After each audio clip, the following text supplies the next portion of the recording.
பார்ந்தவர்களே, சங்கையான ஒரு மாதத்திலே நாங்கள் இருக்கிறோம்.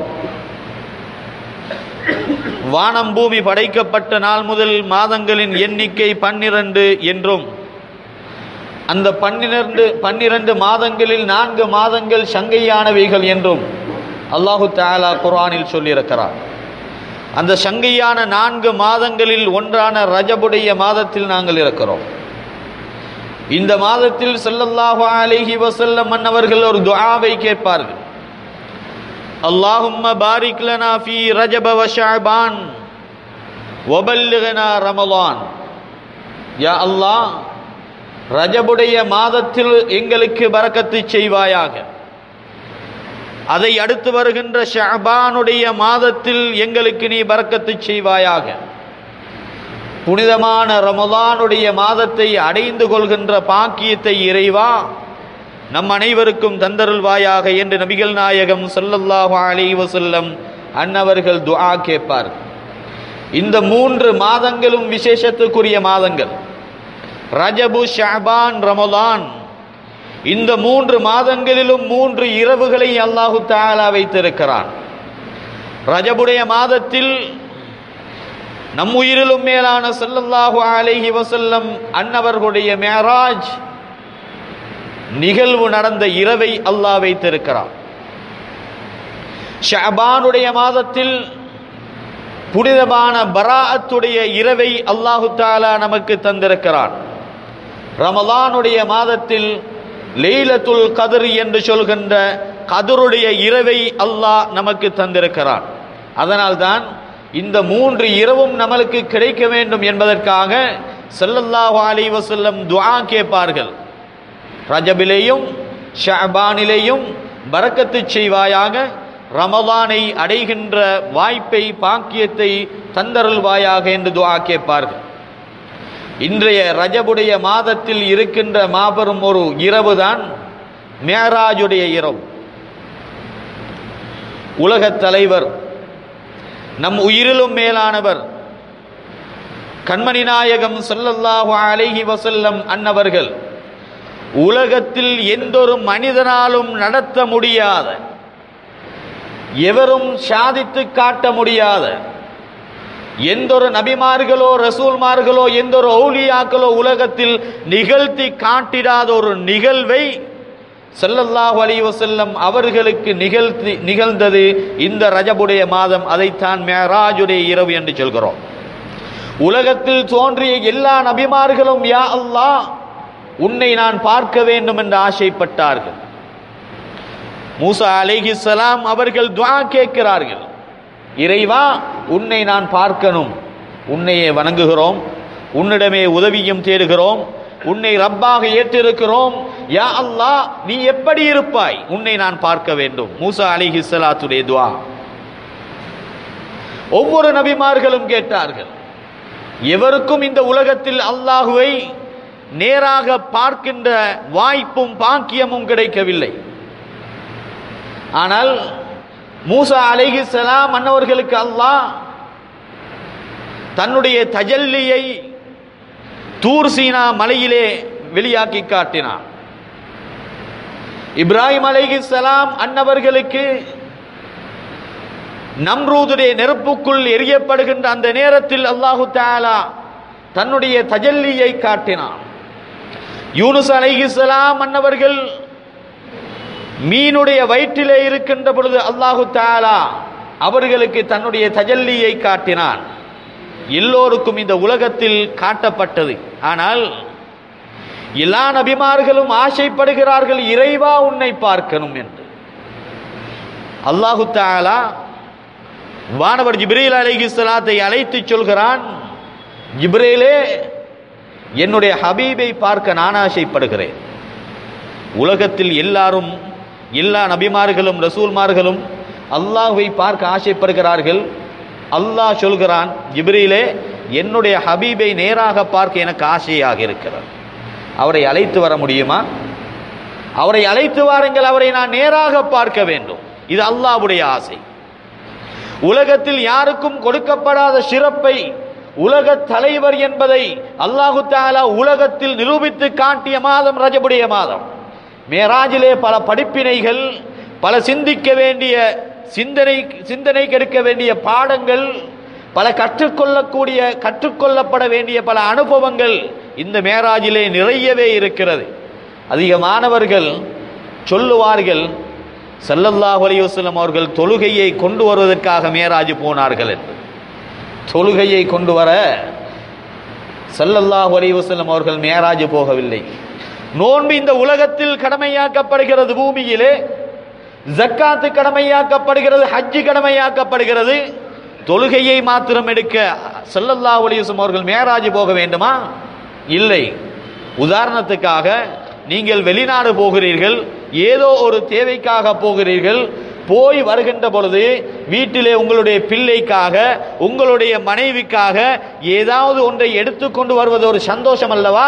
அதே போன்று ஸல்லல்லாஹு அலைஹி வஸல்லம் அவர்கள் இறைவனை சந்திக்க போன அந்த நேரத்தில் தான் எங்களுக்கு சந்தோஷத்துக்காக கொண்டு வந்தது தான் தொழுகை. எனவே இந்த மேராஜ் உலகத்தில் எல்லா நபிமார்களும் பல அற்புதங்களை காட்டி தந்தார்கள், நிகழ்த்தி காட்டினார்கள். சையதுல் முர்சலீன், எல்லா நபிமார்களுக்கும் தலைவர் என்று சொல்கின்ற நபி ஸல்லல்லாஹு அலைஹி வஸல்லம் அவர்கள் அற்புதங்களுக்கு மேலால் அற்புதம் நிகழ்த்தி காட்ட வேண்டும் அல்லவா? அதற்காக நிகழ்த்தப்பட்டது இந்த மேராஜ். ஸல்லல்லாஹு அலைஹி வஸல்லம் அவர்கள் அழுதார்கள் என்றால் அல்லாஹ் பொறுக்க மாட்டான். ஸல்லல்லாஹு அலைஹி வஸல்லம் அவர்கள் கவலை அடைந்தார்கள் என்றால் அல்லாஹ்வுக்கு அதில் பொறுமை கிடையாது. ஸல்லல்லாஹு அலைஹி வஸல்லம் அவர்களுக்கு யாராவது ஏசிவிட்டான் என்று சொன்னால் நாயகம் பொறுப்பார்கள், அல்லாஹ் பொறுக்க மாட்டான். அதுதான் தப்பத் யதா வந்த விஷயம். நூன் வல் கலமி வமா யஸ்துரூன் என்ற அந்த சூரத் இறங்கிய விஷயம். நாயகத்தை யாராவது இழிவுபடுத்துகின்ற பொழுது பொறுமையின் தாயகம் எங்கள் நாயகம் பொறுத்துக் கொள்வார்கள், ரப்பு பொறுக்க மாட்டான். உடனே அவனை பற்றிய விஷயங்களை, இவர் யாரு, எப்படிப்பட்டவர் என்று அல்லாஹ் வஹியால் அறிவித்துக் கொடுப்பான் சமூகத்துக்கு. அல்லது அவர்களுக்கு எதிராக அல்லாஹ் வஹியை இறக்கி வைப்பான். தப்பத் யதா அபீ லஹபின் வதப், நாயகத்தை பார்த்து மண்ணை வீசிய அந்த அபூலஹபுடைய கைகள் நாசமாகட்டும் என்று அல்லாஹ் குர்ஆனில் இறக்கி வைத்தான். ஸல்லல்லாஹு அலைஹி வஸல்லம் அவர்களுக்கு இஸ்லாத்தை பரப்புவதற்காக துணையாக இருந்தவர்கள் அன்னை ஹதீஜா நாயகி ரலியல்லாஹு அன்ஹா அவர்கள். தன்னுடைய பொருளால், தன்னுடைய பலத்தால் இந்த இஸ்லாத்துக்கு பெரும் சேவை செய்து கொண்டிருந்த ஹதீஜா நாயகி ரலியல்லாஹு அன்ஹா அவர்கள் மரணிக்கிறார்கள். காபிர்களுடைய, எதிரிகளுடைய தொந்தரவிலே இருந்து நாயகம் ஸல்லல்லாஹு அலைஹி வஸல்லம் அன்னவர்களுக்கு பாதுகாப்பு கொடுத்து, இஸ்லாத்துக்கு பாதுகாப்பு கொடுத்த அபூ தாலிப் நாயகம் அவர்களும் மரணிக்கிறார்கள். ஸல்லல்லாஹு அலைஹி வஸல்லம் அவர்களுக்கு கவலை ஏற்படுகிறது. இஸ்லாத்தை வளர்ப்பதற்கு துணையாக இருந்த தன்னுடைய மனைவி காபிர்களுடைய தாக்குதல்களிலே இருந்து, எதிர்ப்பிலே இருந்து பாதுகாப்பு தந்த என்னுடைய சிற்றப்பா இருவரும் இந்த உலகத்தை பெறுகிறார்கள். ஆமுல் ஹஸுன், கவலைக்குரிய வருடம் என்ன அந்த வருடத்துக்கு பெயர். ஸல்லல்லாஹு அலைஹி வஸல்லம் அவர்களுக்கு கவலை ஏற்படுகிறது. தாயிஃபுக்கு செல்கிறார்கள். தாயிஃபிலே ஸல்லல்லாஹு அலைஹி வஸல்லம் அவர்களை அன்றைய காபிர்கள் துரத்தி அடித்தார்கள். ஸல்லல்லாஹு அலைஹி வஸல்லம் அவர்கள் மனம் அப்படியே கவலையிலே மூழ்கி இருக்கின்ற பொழுது அல்லாஹு தஆலா ஆறுதல் சொல்லுவதற்காக அல்லாஹு தஆலா வானவர் ஜிப்ரீல் அலைஹிஸ்ஸலாத்தை அனுப்பி நாயகம் ஸல்லல்லாஹு அலைஹி வஸல்லம் அவர்களை மேராஜ் என்று சொல்கின்ற பயணத்தை மேற்கொள்ள வைத்தான். அதுதான் இந்த மாதத்தில் நடந்தது. இதை குர்ஆனில் அல்லாஹ் சொல்கின்ற பொழுது, சுப்ஹானல்லதி அஸ்ரா பிஅப்திஹி லைலம் மினல் மஸ்ஜிதில் ஹராம் இலல் மஸ்ஜிதில் அக்ஸா அல்லதி பாரக்னா ஹவுலா என்று அல்லாஹ் சொல்கிறான். மஸ்ஜிதுல் ஹரம் என்றால், ஹரம் என்றால் சங்கையான பள்ளி வாயில் என்று பெயர். மஸ்ஜிதுல் அக்ஸா என்றால் மிக தொலைவில் இருக்கின்ற பள்ளி வாயில் என்று பெயர். அக்ஸா ஹரத்திலே இருந்து அக்ஸா வரைக்கும் இரவிலே தன்னுடைய அடியாரான ஸல்லல்லாஹு அலைஹி வஸல்லம் அவர்களை இராவலி நடத்தி சென்ற அந்த அல்லாஹ் பரிசுத்தமானவன் என்று அல்லாஹ் சொல்லிவிட்டு அல்லதி பாரக்னா ஹவுலா, அக்ஸா பள்ளிவாயில் எப்படிப்பட்ட பள்ளிவாயில் தெரியுமா? அந்த மஸ்ஜிதுல் அக்ஸா அல்லது பைத்துல் முகத்தஸ் என்று நாங்கள் சொல்கிறோமே, அதை சுற்றி நாங்கள் பரக்கத்தை செய்திருக்கிறோம் என்று அல்லாஹ் சொல்கிறார். என்ன பரக்கத்? மஸ்ஜிதுல் அக்ஸாவை பற்றி சொல்கின்ற பொழுது அந்த மஸ்ஜிதுல் அக்ஸாவை சுற்றி நாங்கள் பரக்கத்தை செய்திருக்கிறோம் என்று அல்லாஹ் சொல்கிறான். இந்த ஆயத்துக்கு விளக்கம் எழுதுகின்ற முஃபஸ்ஸிரீன்கள் இரு வகையாக கருத்து சொல்கிறார்கள். என்ன கருத்து? அங்கே கனி வர்க்கங்கள், பல வர்க்கங்கள், ஆறுகள் எல்லாம் ஓடுகின்றது ஒரு பரக்கத்து என்று சொல்கிறார். கனி வர்க்கம் தானே. தனியாக காபிர்களுக்கு சொந்தமான நாடுகளிலும் கனி வர்க்கம் இருக்கிறது, நதிகள் இருக்கிறது, ஆறுகள் இருக்கிறது. இன்னும் சில இமாம்கள் சொல்கிறார்கள், தஃப்சீருடைய உலமாக்கள் சொல்கிறார்கள், அல்லதி பாரக்னா ஹவுலா, மஸ்ஜிதுல் அக்ஸாவை சுற்றி நாங்கள் பரக்கத்து செய்திருக்கிறோம் என்றால் என்ன தெரியுமா? மஸ்ஜிதுல் அக்ஸாவை சுற்றி ஏராளமான நபிமார்கள், ஏராளமான ரசூல்மார்களுடைய ஜியாரம் அங்கே இருக்கிறது. அவர்கள் அதை சுற்றி அடங்க பெற்றிருக்கிறார்கள். உலகத்தில் தோன்றிய எல்லா நபிமார்களும் தன்னுடைய அமலுக்கு, இபாதத்துக்கு முன்னோக்கிய கிபிலா மஸ்ஜிதுல் அக்ஸா.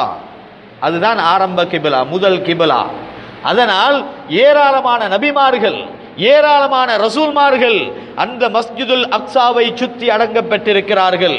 அவர்களுடைய ஜியாரம் அங்கே இருக்கிறது. எனவே அல்லாஹ் சொல்கிறான், நபிமார்களுடைய ரசூல்மார்களுடைய ஜியாரங்கள் அங்கே இருப்பது பரக்கத்துக்குரியது என்று சொல்கிறான். ஒரு ஊரிலே அல்லாஹ்வுக்கு விருப்பமான, அல்லாஹ்வுக்கு நெருக்கமான, அல்லாஹ் பொருந்திக் கொண்ட ஒரு நபியாக இருக்கலாம், ஒரு ரசூலாக இருக்கலாம், ஒரு இறைநேச செல்வரான ஒரு வலியுல்லாவாக இருக்கலாம். அவர்கள் ஒரு ஊரில் அடங்க பெற்றிருக்கிறார்கள் என்றால் அது அந்த ஊருக்குரிய பரக்கத்து என்பதை குர்ஆன் எங்களுக்கு சொல்கிற இந்த மேராஜுடைய படிப்பினை எங்களுக்கு சொல்கின்ற ஒரு பாடமாக இருக்கிறது. அது எங்களுடைய சிந்தனைக்கு ஏறாது, சிலருடைய சிந்தனைக்கு அது ஏறாது. என்ன ஜியாரங்கள் பரக்கத்தா என்றெல்லாம் கேட்பார். இது குர்ஆன் சொல்கின்ற செய்தி, என்னுடைய சொந்த செய்தி அல்ல. எனவே நபிமார்கள், ரசூல்மார்கள், வலிமார்கள், சஹாபாக்கள் ஒரு இடத்தில் அடங்குவார்கள் என்றால் அது அந்த ஊருக்குரிய பரக்கத்து என்பதை குர்ஆன் சொல்கிறது. இன்னும் ஒரு கருத்து, உலகத்தில் சிறந்த பள்ளிவாயில் எது என்று கேட்டால் மஸ்ஜிதுல் ஹராம். ஒரு தொழுகைக்கு 1,00,000 நன்மை கிடைக்கும். இரண்டாவது பள்ளிவாயில் உலகத்தில் சிறந்தது எது என்றால் மஸ்ஜிதுன் நபி ஸல்லல்லாஹு அலைஹி வஸல்லம் உடைய மதீனா நகரில் இருக்கின்ற நாயகத்துடைய பள்ளிவாயில். மூன்றாவது சிறந்த பள்ளி எது என்றால் மஸ்ஜிதுல் அக்ஸா மூன்றாவது இடத்திலே இருக்கிறது. இப்பொழுது அல்லாஹுவை மேராஜுடைய பயணத்தை மேற்கொள்கின்ற ஸல்லல்லாஹு அலைஹி வஸல்லம் அவர்கள் உலகத்தில் சிறந்த பள்ளியிலே இருந்து போயிருக்கலாமே, மஸ்ஜிதுல் ஹரத்திலே இருந்து போயிருக்கலாமே. எதற்காக உலகத்தில் மூன்றாவது நிலை பள்ளிக்கு போய் அங்கே இருந்து போனார்கள் என்றால் அதற்கும் இமாம்கள் சொல்கிறார்கள், நபிமார்களை ஜியாரத்தை செய்வதற்காக ஸல்லல்லாஹு அலைஹி வஸல்லம் அவர்கள் அங்கே போனார்கள். அக்ஸாவை சுற்றி ஏராளமான நபிமார்கள் இருக்கிறார்கள், ஏராளமான ரசூல்மார்கள் இருக்கிறார்கள். அவர்களுடைய ஜியாரத்துக்காக ஸல்லல்லாஹு அலைஹி வஸல்லம் அவர்கள் அக்ஸாவுக்கு போனார்கள். அல்லாஹ் அழைத்து கொண்டு போனா இவங்க எல்லாரையும் ஜியாரம் செய்யுங்க.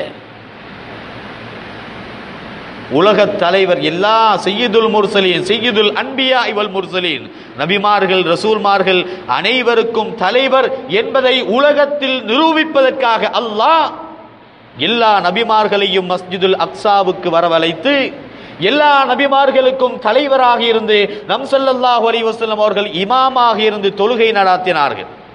இந்த பூமியிலே அது நிரூபிக்கப்பட்டது. சட்டபூர்வமாக அல்லாஹு தஆலா அனைத்தையும் நிறைவேற்றி கொடுத்த மாதம் இது. சய்யிதுல் முர்சலீன் என்று நாங்கள் சொல்கிறோம், ரசூல்மார்களுக்கெல்லாம் தலைவர் என்று நாங்கள் சொல்கிறோம், நபிமார்களுக்கெல்லாம் தலைவர் என்று சொல்கிறோம். எப்படி? எல்லா நபிமார்களும் இருக்கின்ற பொழுது ஸல்லல்லாஹு அலைஹி வஸல்லம் அவர்கள் அனைவருக்கும் இமாமாக இருந்து தொழுகை நடத்தினார்கள். இமாம், தலைவர் என்பது அங்கே நிரூபிக்கப்படுகிறது. அங்கே இருந்து போகின்ற பொழுது பல காட்சிகள். சிலர்கள் சொல்லுவார்கள், இந்த மிஅராஜுடைய தத்துவங்களில் ஒன்றாக அல்லாஹு தஆலா மூமின்கள் யாரு, முனாஃபிக்குகள் யாரு என்பதை அறிந்து கொள்வதற்காகவும் இந்த நிகழ்வை ஏற்படுத்தி இருக்கிறான். இதுவும் ஒரு தத்துவம். என்ன, அது எப்படி முடியும்? உம்முஹானி நாயகியுடைய வீட்டிலே ஸல்லல்லாஹு அலைஹி வஸல்லம் தூங்கினாங்க. இஷாவுக்கு பின்னால சுபஹை தொழுதார்கள். சுபஹுக்கு பின்னால் சொல்கிறார்கள், நான் இந்த இரண்டு இஷாவுக்கும் சுபஹுக்கும் இடைப்பட்ட நேரத்தில் பைத்துல் முகத்தஸ் போய் அங்கே இருந்து 7 வானங்களையும் தாண்டி தன்னுடைய ரப்பை சந்தித்து விட்டு வந்தேன் என்ற செய்தியை சொன்னார். உம்முஹானி நாயகி சொன்னாங்க, யா ரசூலல்லாஹ், நீங்க இதை வெளியே சொன்னா பொய்யர் என்று உங்களை கேவலப்படுத்துவாங்க நாயகமே, இந்த செய்தியை நீங்கள் சொல்லாதீர்கள் என்றார்கள். ஸல்லல்லாஹு அலைஹி வஸல்லம் அவர்கள் சொன்னார்கள். ஏன் சிலர்கள் காபிர்கள் என்று சொன்னார்கள், அது எப்படி முடியும்? ஹரத்தில் இருந்து அக்ஸா என்றால் தூரத்தில் இருக்கின்ற பள்ளி, 1 மாதம் பிடிக்கும் அங்கே போவதற்கு பலஸ்தீனுக்கு. எதுல? ஒட்டகத்தில். 1 மாத தொலைவில் இருக்கின்ற இடத்துக்கு இவர் எப்படி போவார்? ஸல்லல்லாஹு அலைஹி வஸல்லம் சொன்னாங்க, நான் போனேன், மக்காவிலே இருந்து இப்படி ஒரு வியாபார கூட்டத்தை நான் இந்த இடத்துல சந்திச்சேன். அவர்கள் தன்னுடைய ஒரு ஒட்டகத்தை துளைத்து விட்டு தேடிக்கொண்டிருந்தார்கள் என்று சொன்னாங்க. காபிர்கள் கேட்டார்கள், மெய்தானா? ஆம், இந்த மனிதருக்கு சொந்தமான வியாபார கூட்டம் இந்த இடத்திலே அவர்களுடைய ஒட்டகத்தை துளைத்து தேடிக்கொண்டிருக்கிறார்கள், அவர்களிடத்தில் நான் தண்ணீர் கொடுத்தேன் என்று சொன்னாங்க ஸல்லல்லாஹு அலைஹி வஸல்லம். அவங்க எப்ப வருவாங்க? காபிர்கள் கேட்கிறாங்க. சூரியன் மறையும் முன்னால் வருவார்கள். சூரியன் மறையும் முன்னால் அந்த வியாபார கூட்டம் வருவார்கள் ஸல்லல்லாஹு அலைஹி வஸல்லம் சொன்னாங்க. சூரியன் மறைய முன்னால் அந்த வியாபார கூட்டமும் வருகிறது. கேட்டார்கள் குறைஷி காபிர்கள், மெய்தானா? இந்த இடத்தில் உங்களுடைய வாகனம் துளைந்து விட்டதா? ஆம், இந்த இடத்தில் எங்களுடைய வாகனம் துளைந்து விட்டது. ஸல்லல்லாஹு அலைஹி வஸல்லம் உடைய பிரயாணத்தை அல்லாஹ் உண்மைப்படுத்துகிறான். இப்படி எத்தனையோ காட்சிகள், ஈமானை சோதிக்கின்ற காட்சிகள். மேராஜன், அதாவது முஅஜிஸாத் என்றாவே அற்புதம் அல்லவா? யாருக்கும் செய்ய முடியாத ஒன்றை செய்து காட்டுவது, வளமைக்கு மாற்றமான ஒரு செய்தியை, ஒரு நிகழ்வை நிகழ்த்தி காட்டுவது தானே முஅஜிஸாத். அன்று காபிர்கள் எப்படி மறுத்தார்களோ, சில முனாஃபிக்குகளும் சொன்னாங்க. எப்படி சொன்னார்கள்? அவங்க போகல, அவங்களோட ரூஹு மட்டும்தான் போச்சு. அவர்கள் மேராஜ் போகல, ஸல்லல்லாஹு அலைஹி வஸல்லம் அவர்கள் மேராஜ் போகவில்லை, அவருடைய ரூஹு மட்டும்தான் போச்சுது என்று சொன்னாங்க. அரபிகளுடைய ஒரு வழக்கம் இந்த எங்களுக்கும் இருக்குது, ஹதீஸ் சுன்னத்து. என்ன வழக்கம்? ஒரு ஆச்சரியமான, ஒரு அற்புதமான ஒரு நிகழ்வை காட்டினா நடந்தா நாங்க என்ன சொல்கிறோம்? சுப்ஹானல்லாஹ் என்கிறோம். ஆச்சரியம், புதுனமான ஒரு செய்தி, உடனே நாங்கள் சொல்கிறோம் சுப்ஹானல்லாஹ். அந்த சுப்ஹானல்லாஹ்வை சொல்லித்தான் அல்லாஹ் ஆரம்பிக்கிறான். சுப்ஹானல்லதி அஸ்ரா. ஆச்சரியமான ஒரு நிகழ்வாகத்தான் இருக்கும். கொண்டு போனான், ரப்பு கொண்டு போனான், தன்னுடைய அடியாரை அழைத்து சென்றான் என்று அல்லாஹு தஆலா சுப்ஹானல்லதி என்ற ஆச்சரியத்துக்குரிய அன்றைய அரபிகளும் பாவிக்கின்ற அந்த சுப்ஹான என்ற வார்த்தையை கொண்டே இது அற்புதம் என்பதை அல்லாஹ் நிரூபிக்கிறான். இன்னும் ஒன்று என்ன தெரியுமா? பி அபதிஹி என்று சொல்கிறான். சுப்ஹானல்லதி அஸ்ரா பி அபதிஹி, தன்னுடைய அடியார் ஹபீப் ஸல்லல்லாஹு அலைஹி வஸல்லம் அவர்களைத்தான் அழைத்து சென்றான் என்று அல்லாஹ் சொல்கிறான். ரூஹ கொண்டு போனதாக அல்லாஹ் குர்ஆன்ல சொல்லல. அப்படி என்ன எப்படி சொல்லணும்? சுப்ஹானல்லதி அஸ்ரா பி ரூஹி அபதிஹி என்று சொல்லி இருக்க வேண்டும். தன்னுடைய அடியாரின் ரூஹை அழைத்து சென்ற அல்லாஹ் பரிசுத்தமானவன் சுப்ஹானல்லாஹ் என்று சொல்லி இருக்க வேண்டும். அல்லாஹ் அப்படி சொல்லல. ரூஹ் அல்ல, ரூஹுக்கு அங்கே இடமே இல்லை. பல காட்சிகள் பலர்களும் கண்டார். எனவே ஓரிடத்துக்கு போகிறார்கள் ஸல்லல்லாஹு அலைஹி வஸல்லம் அவர்கள். அங்கே மூசா அலைஹிஸ்ஸலாத்தை பார்க்கிறார்கள். மூசா அலைஹிஸ்ஸலாத்தை நான் கண்டேன். நாயகம் சொன்னாங்க, மேராஜுடைய இரவிலே நான் போகின்ற பொழுது மூசா அலைஹிஸ்ஸலாத்தை நான் பார்த்தேன். அவர்கள் தொழுது கொண்டிருக்கிறார்கள். அதே மூசா அலைஹிஸ்ஸலாத்தை பார்க்கிறார்கள், பைத்துல் முகத்தஸிலும் இருக்கிறார்கள். அதே மூசா அலைஹிஸ்ஸலாத்தை பார்க்கிறார்கள், 6வது வானத்திலும் இருக்கிறார்கள். என்ன அற்புதம்! மூசா அலைஹிஸ்ஸலாத்தை கபூரிலே தொழுது கொண்டிருப்பதை நான் பார்த்தேன் என்றார். அதே மூசா அலைஹிஸ்ஸலாம் நாயகத்துக்கு பின்னால் பைத்துல் முகத்தஸில் தொழுகிறார்கள். அதே மூசா அலைஹிஸ்ஸலாம் ஸல்லல்லாஹு அலைஹி வஸல்லம் அவர்களை சலாம் சொல்லி வரவேற்கிறார்கள். என்ன அற்புதம்! அல்லாஹ்வுடைய நபியாக இருந்தால், அல்லாஹ்வுடைய ரசூலாக இருந்தால், அல்லாஹ்வுடைய ஒரு வலியுல்லாவாக இருந்தால் ஒரே நேரத்தில் பல இடங்களுக்கு அவர்களுக்கு போக முடியும் என்பதை இது படிப்பினையாக சொல்கிறது. இன்னும் ஒரு இடத்து பக்கத்து தாண்டி போகின்ற பொழுது ஜிப்ரீல் அலைஹிஸ்ஸலாம் சொன்னாங்க, யா ரசூலல்லாஹ், இந்த இடத்துல கொஞ்சம் 2 ரகாத்து தொழுது கொங்க நாயகமே, 2 ரகாத்துக்கள் தொழுது கொள்ளுங்கள் என்றார்கள். இது என்ன இடம் ஜிப்ரீலே என்று கேட்டார்கள் ஸல்லல்லாஹு அலைஹி வஸல்லம் அவர்கள். இதுதான் யா ரசூலல்லாஹ், ஈசா அலைஹிஸ்ஸலாம் பிறந்த இடம். ஈசா அலைஹிஸ்ஸலாம் பிறந்த இடம் இது. 2 ரகாத்துக்கள் தொழுது கொள்ளுங்கள் என்று சொன்னார்கள். இதுல நாங்க என்ன புரிய முடியுது? ஒரு நபியுல்லா, அல்லாஹ்வுடைய ஒரு நபி, அல்லாஹ்வுடைய ஒரு ரசூல் ஒரு இடத்தில் பிறந்தார்கள் என்றால் அது கண்ணியத்துக்குரிய இடம். ஒரு இடத்தில் வாழ்ந்தார்கள் என்றால் அது மதிக்கப்படுகின்ற இடம். ஒரு இடத்தில் அவர்கள் சமாதியிட்டு அவர்கள் ஜியாரமாக அடங்கப்பெறுகிறார்கள் என்றால் அது பரக்கத்துக்குரிய இடம். அதனால் தான் ஈசா அலைஹிஸ்ஸலாம் சொன்னாங்க, 2 ரக்காத் தொழுதுகோங்க. ஈசா அலைஹிஸ்ஸலாம் பிறந்த இடம் யா ரசூலல்லாஹ், தொழுதார்கள் ஸல்லல்லாஹு அலைஹி வஸல்லம் அவர்கள். எனவே பிறந்த இடம், பிறந்த நாள், மறைந்த இடம் எல்லாத்துக்கும் நபிமார்களுடைய பரக்கத்து இருக்கிறது என்பதை இந்த வரலாறு எங்களுக்கு சொல்லி காட்டுகிறது. அதை தாண்டி இன்னும் ஒரு இடத்தில் போய் கொண்டிருக்கின்ற பொழுது கஸ்தூரியை விட வாசம் வீசுகின்ற ஒரு வாசம் வருகிறது. கேட்டார்கள் ஸல்லல்லாஹு அலைஹி வஸல்லம், ஜிப்ரீலே அலைஹிஸ்ஸலாத்து வஸ்ஸலாம், கஸ்தூரியை விட மிகவும் வாசமாக வருகிறது இந்த இடத்தில், இது என்ன என்று கேட்டார். சொன்னார்கள் ஜிப்ரீல் அலைஹிஸ்ஸலாம், இதுதான் மாஷிதாவும் அவருடைய பிள்ளைகளும் அடங்கப்பட்டிருக்கின்ற ஜியாரம் என்று சொன்னார்கள்.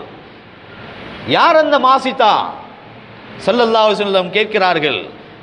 மாஷிதாவும் என்ற பெண்மணியும் அவருடைய பிள்ளைகளும் அடங்கப்பட்டிருக்கின்ற அந்த ஜியாரத்துக்குள் இருந்து கஸ்தூரியை விட வாசம் வீசுகிறது, அந்த வரலாற்றை எனக்கு சொல்லுங்கள் என்று சொன்னார்கள். ஜிப்ரீல் அலைஹிஸ்ஸலாம் சொன்னாங்க, யா ரசூலல்லாஹ், ஃபிரௌனுடைய காலத்தில் வாழ்ந்த பெண்மணி மாஷிதா. ஏன் மாஷிதா என்றா, ஃபிரௌனுடைய மகளுக்கு தலை சீவி விடுவதுதான் இவருடைய வேலை. ஃபிரௌனுடைய மகளுடைய தலையை சீவி விடுவார்கள், முடிகளை பின்னி விடுவார்கள். ஒரு நாள் தன்னுடைய கையிலே இருந்து அந்த ஷீப்பு கீழே விழுகின்ற பொழுது பிஸ்மில்லாஹிர் ரஹ்மானிர் ரஹீம் என்று அந்த பெண்மணி அந்த சீப்பை எடுக்கின்ற பொழுது ஃபிரௌனுடைய மகள் கேட்டார், நீங்க அல்லாஹ்வுடைய பேர் என்று சொன்னீர்களே, அல்லாஹ்வுடைய பேர் என்று சொன்னீர்களே, அந்த அல்லாஹ் ஏண்ட வாப்பா தானே, என்னுடைய வாப்பா ஃபிரௌன் தானே என்று கேட்ட பொழுது இல்ல. மாஷிதா என்ற பெண்மணி சொல்கிறார், இல்ல, அல்லாஹ் என்பவன் என்னையும் உன்னையும் உன்னுடைய வாப்பா ஃபிரௌனையும் படைத்து ஆட்சி புரிகின்ற நாயன், அவனை நான் ரப்பாக ஏற்றிருக்கிறேன் என்றார். மகள் போய் வாப்பாட்ட சொன்னார். இப்படி இந்த பெண்மணி எங்களுடைய பாஷையில் சொன்னா வீட்டு வேலைக்கு இருக்கின்ற ஒரு பெண் என்று சொல்லலாம். ஆனா அவருடைய தரஜா என்ன அல்லாஹ்விடத்தில். ஃபிரௌன் அழைத்தான், என்ன நீ சொல்கிறாய், என்னை ரப்பாக நீ ஏற்றுக்கொள்ள மாட்டாயா? ஃபிரௌன் அப்படித்தானே, வகால அன ரப்புக்குமுல் அலா, நான் தான் பெரிய பெரிய ரப்பு என்று சொன்னவன் ஃபிரௌன். மாஷிதாவிடத்தில் கேட்கிறான், நீ என்னை ரப்பாக ஏற்றுக்கொள்ள வேண்டும் என்றார். மாஷிதா சொன்னான், முடியாது, என்னையும் உன்னையும் படைத்த ரப்பை நான் ஏற்றிருக்கிறேன். ஃபிரௌன் என்றால் யாரு? உலகத்தையே ஆட்சி புரிந்த மன்னன். ஃபிரௌனுக்கு கோபம் வருகிறது. செம்பு பாத்திரத்திலே, பெரிய ஒரு பாத்திரத்திலே பெரிய நெருப்பை மூட்டி மாஷிதாவுடைய கண் முன்னாலேயே அவளுடைய கணவனை மாப்புள்ளையை தூக்கி அந்த எண்ணெய் தாட்சியிலே போடுகின்ற பொழுது சதைகள் எல்லாம் தூள் தூளாக பறந்தது. தன்னுடைய கணவன் கொதிக்கின்ற எண்ணெய் தாட்சியிலே போடப்படுகிறாள். ஈமானுக்கு வந்த சோதனை. மாஷிதாவுடைய கணவன் ஈமானை தளரவில்லை. தன்னுடைய பிள்ளையை தூக்கி அந்த எண்ணெயிலே கொதிக்கின்ற அந்த எண்ணெய் தாட்சியிலே வீசுகிறான். தன்னுடைய குழந்தையுடைய உடம்புகள் எல்லாம் வேறு வேறாக துண்டு துண்டாக போகிறது. எண்ணெயுடைய இதிலே எல்லா தன்னுடைய குடும்பத்தையே தூக்கி போட்டு முடிச்சு கடைசியில தாயுடைய மார்பில் பால் குடித்து கொண்டிருக்கின்ற அந்த குழந்தை மாஷிதாவுடைய மார்பிலே பால் அருந்துகின்ற அந்த குழந்தையை போட போகிறான். கொஞ்சம் கவலை வருகிறது. என்ன கவலை? இந்த குழந்தை செய்த பாவம் என்னமோ, கொதிக்கின்ற எண்ணெய் தாச்சியிலே போடுகின்றானே என்று கொஞ்சம் கவலை ஏற்படுகின்ற பொழுது அந்த குழந்தையை அல்லாஹ் பேச வைக்கிறான். அந்த குழந்தையை பேசுகிற, தாயே இதெல்லாம் ஒரு வேதனை கிடையாதும்மா, பாயுங்க, அந்த தாச்சியிலே போய் பாயுங்கள், நரகத்துடைய வேதனை இதைவிட கடுமையாக இருக்கும் என்று இந்த மாஷிதா சொல்கிறார், ஃபிரௌனே எனக்கு ஒரு உதவி செய்ய வேண்டும், என்னுடைய ஈமானை நான் இழக்க மாட்டேன், ரப்பு அல்லாஹ் தான். என்னுடைய எண்ணெய் சாட்சியிலே போட்டதற்கு பின்னால் என்னுடைய எலும்புகளில் ஏதாவது என்னுடைய குடும்பத்துடைய பிள்ளைகளுடைய முள்ளுகள் எலும்புகள் மிஞ்சியிருந்தால் அதை ஒரு வெள்ளப் புடவையிலே சுத்தி ஒரே கபருக்குள் அடக்கி விடுங்கள் என்று சொன்னார். அதே மாதிரி அந்த தாயும் பச்சிலம் பாலகனும் நெருப்பிலே போடப்பட்டு அந்த முட்களை எடுத்து ஃபிரௌன் அடக்கம் செய்து விட்டான். அதுதான் அந்த மாஷிதா என்ப அந்த தாயுடைய கபூர். அதிலே இருந்து ஒரு வெளிச்சம் வீசிக்கொண்டே இருக்கிறது, அந்த ஒளி கஸ்தூரியை விட வாசம் வீசிக்கொண்டே இருக்கிறது என்று நபிகள் ஜிப்ரீல் அலைஹிஸ்ஸலாம் அவர்கள் ஸல்லல்லாஹு அலைஹி வஸல்லம் சொன்னார். சிந்திச்சு பாருங்க, ஃபிரௌன் என்பது சாதாரண இந்த நாட்டில் இருக்கக்கூடிய ஜனாதிபதி மாதிரி ஆள் அல்ல, எதிர்கட்சி தலைவர்களை போன்ற ஆட்கள் அல்ல, தீவிரவாதியை போன்ற ஆள் அல்ல. அன ரப்புக்குமுல் அலா, உலகத்தையே ஆட்சி புரிந்தவன் அவன். அவனுக்கு முன்னால் ஈமானை இழக்க மாட்டோம், ஈட்டி முனையிலும் ஈமானை இழக்க மாட்டோம் என்று நின்றவர்கள் எங்களுடைய ஈமானுக்குரிய தாய்மார்கள். ஆனா இன்றைக்கு நாங்க 2 கடைக்கு நெருப்ப வச்ச உடனேயே மாற்று மதத்தவனை கூட்டிக் கொண்டு வந்து அவனுடைய மார்க்க அனுஷ்டானங்களை எங்களுடைய மஸ்ஜிதுக்குள் வைத்து ஷிர்கை செய்து கொண்டிருக்கின்ற காலத்தில் நாங்கள் இருக்கிறோம். வலிமார்கள் என்பவர்கள் அப்படி அல்ல, அல்லாஹ்வை தவிர யாருக்கும் பயப்பட மாட்டாங்க. அந்த வழியை பின்பற்றினவர்கள் தான் எங்களுடைய முன்னோர்கள். இலங்கை வரலாற்றிலே, எங்களுடைய முன்னோர்களுடைய வரலாற்றிலே யாராவது எந்த ஒரு மஸ்ஜிதிலாவது மாற்று மதத்தவர்களை அழைத்து அவர்களுக்கு சங்கை செய்து அவர்களுடைய மார்க்க அனுஷ்டானங்களை செய்த வரலாறு இருக்குமா? எங்களுடைய முன்னோர்களுடைய காலத்தில் இல்லவே இல்லை, சொல்ல முடியாது. ஆனா இன்று நடைபெற்று கொண்டிருக்கிறது. ஏன்? ஈமான் இல்லை. ஃபிரௌனுக்கு பயப்படாத பச்சுளம் மார்பில் பால் குடிக்கின்ற அந்த குழந்தையை கூட பெரிதாக மதிக்காமல் அல்லாஹ் பெரியவன் என்று எண்ணெய் தாட்சியிலே பாய்ந்தார்கள் அந்த மாஷிதா. அந்த பெண்ணை விட நாங்கள் என்ன சாதனையை செய்திருக்கிறோம்? அந்த பச்சிலன் பாலகனை விட கேவலமானவர்களாக நாங்கள் வாழ்ந்து கொண்டிருக்கிறோம். சிந்தித்து பார்த்தீர்களா? வரலாறு மேராஜ் சொல்கின்ற பாடம் என்ன தெரியுமா? உன்னை கொலை செய்யட்டும், எண்ணெய் தாட்சியில் தூக்கி போடட்டும், ஈமானை இழக்காதே, சுவர்க்கம் உனக்குண்டு என்று மேராஜ் படிப்பினை எங்களுக்கு சொல்கிறது.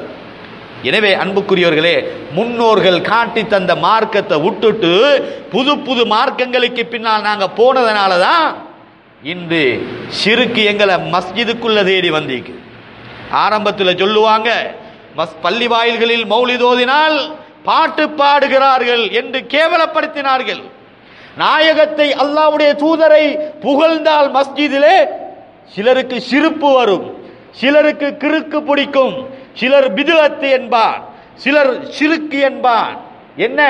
அல்லாஹ்வுடைய தூதரை அல்லாஹ்வுடைய மாளிகையில பாடினா ஷிர்காம். இன்றைக்கு அல்லாஹ்வோட மாளிகையில யாரை பாடுறாங்க? யாரை கூப்பிடுறாங்க? அல்லாஹ்வை கூப்பிட்டாங்களா? என்ன நடக்குது? அல்லாஹ் பார்த்தா ஏண்ட ஹபீப, ஏண்ட தூதரை, என்னுடைய நேசரை என்னுடைய மஸ்ஜிதுக்குள்ள புகழ விருப்பமில்லாட்டி நீ என்ன செய்யணும்? மாற்று மதத்தை தான் புகழணும். இது அல்லாஹ்வுடைய நியதி. ஆரம்ப காலத்தில் ஒரு மீலாது விழாவுக்கு கொடியேற்றினால் ஷிர்க் என்றார்கள். இன்று எல்லா பள்ளியிலும் தேசிய கொடி ஏற்றப்படுகிறது. என்ன நிலை? என்னுடைய ஹபீபுடைய தினத்தை கொண்டாட விருப்பமில்லாட்டி மாற்று மதத்துடைய தினத்தை நீ கொண்டாடு. பயம், உள்ளத்துல பயம், கொண்டாடாட்டி கொல்லுவானோ, கடையை பத்த வைப்பானோ, அடிச்சு போற்றுவானோ என்ற பயம். அந்த வாழ்க்கை எங்களுடைய முன்னோர்கள் வாழல்ல. ஏன்? எங்களுடைய முன்னோர்கள் ஈமானோடு வாழ்ந்தார்கள், வலிமார்கள் காட்டி தந்த வழியிலே வாழ்ந்தார்கள். வலிமார்கள் என்றால் யார்? லா ஹௌஃபுன் அலைஹிம் வலா ஹும் யஹ்சனூன். அவங்களுக்கு எந்த பயமும் இல்லை, யாருக்கும் பயப்பட மாட்டாங்க, எதை பற்றி கவலைப்படவும் மாட்டாங்க. ஆனால் இன்றைக்கு அப்படி இல்லை, தலகீழா போச்சு. ஜியாரத்துக்கு போனால் கபூர் வணங்கி என்று சொன்னாங்க. ஜியாரத்துக்கு போனவர்கள் ஜியாரம் ஸல்லல்லாஹு அலைஹி வஸல்லம் அவர்கள் மேராஜுடைய பயணத்துக்கு ஜியாரத்துக்கு தான் பைத்துல் முகத்தஸ் போனாங்க, இல்லாட்டி தொழுறதுக்காக போனாங்க.